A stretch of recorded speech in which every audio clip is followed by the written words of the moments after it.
welcome along to this week's Limerick County Matters. Here's what we've got coming up for you this evening. We continue on our literary trail with Limerick Writers' Centre. On the Nail is held once a month. We went along to the Buttery to catch up with organiser Dominic Taylor and July's guest readers. But we have wonderful writers in Limerick, and one event that celebrates them is On the Nail in the Buttery. It is held by Limerick Writers' Centre once a month, and we went along to see this month's poets. Dominic, tell us what's happening here in the Buttery this evening. Well, tonight is our On the Nail literary gathering. We have it on the first Tuesday of every month here in the Buttery in a wine bar in Bedford Row. And it's been going for over 7 years now. And, it's our flagship public event where we get readers, guest readers, and our own writers, local writers, to read their work, whether it's poetry or prose. And it's a great turnout for this every month. Well, yeah, it's been building steadily over the years, and we have a consistent following of people. So we're never short of people anyway in the audience. Dominic, tell us how it started out. Well, it started off as part of the Limerick Writers' Centre, which has been going since 2008. And we had a lot of writers coming into the centre who do workshops, they have peer critique groups. So we wanted an event mainly for them to read the work that they've created in the Writers' Centre. And it's expanded out from there. So we welcome everybody in at the moment. That's incredible. And, Limerick does have such a wonderful reputation of having such rich literary artists. Mm-hmm. Yeah, I mean, going back over through the years, we've always produced top-class writers, not just poets. We've had Desmond O'Grady, of course, our most famous poet, I suppose. And we've had Frank McCourt in the prose department, the fiction department. But through the years, there's always been a series of writers coming through from the grassroots. Kevin Barry, I suppose, is the latest one that comes to mind. Our bid for 2020 as European Capital of Culture has really gripped people, and they're engaging with the events much more now than they ever did before. So they see the benefits of having an active and vibrant cultural scene. Our special guests this month are O Dwyer and Knute Skinner. O Dwyer is a native of Limerick City, where he lives and writes. He has been published in many journals throughout the world, including the Forward Book of Poetry, 2015. He was selected in 2010 for Poetry Ireland's introduction series and has been shortlisted for a Hennessy Award, the Desmond O'Grady Prize, and the Northwest Words Prize, among others.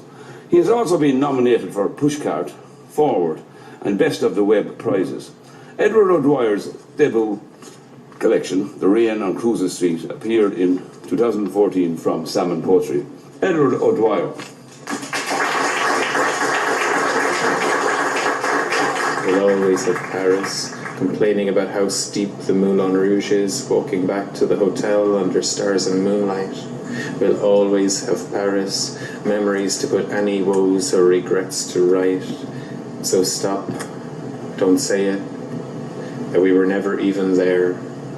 Say we'll always have Paris, my darling, with you gone.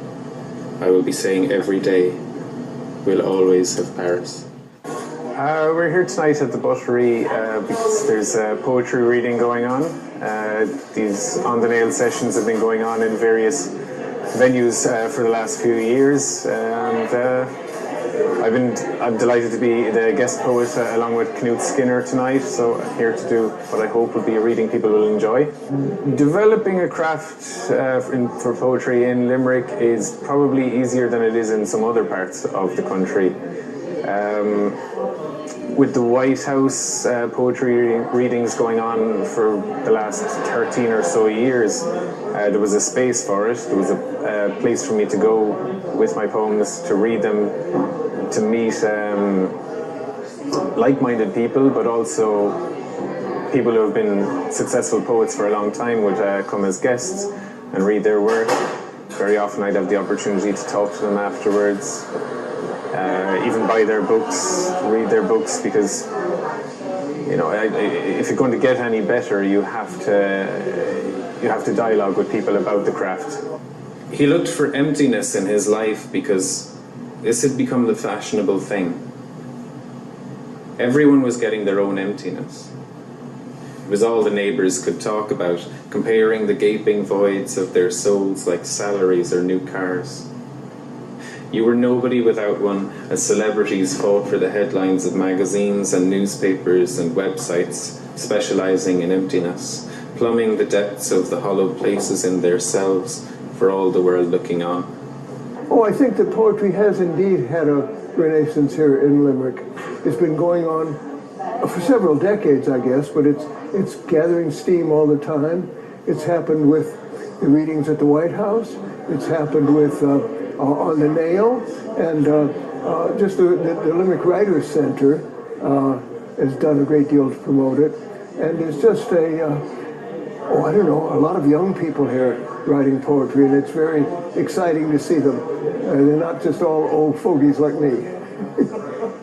Bright orange light from a mid-September sun highlights gradually turning leaves on scrubs and trees.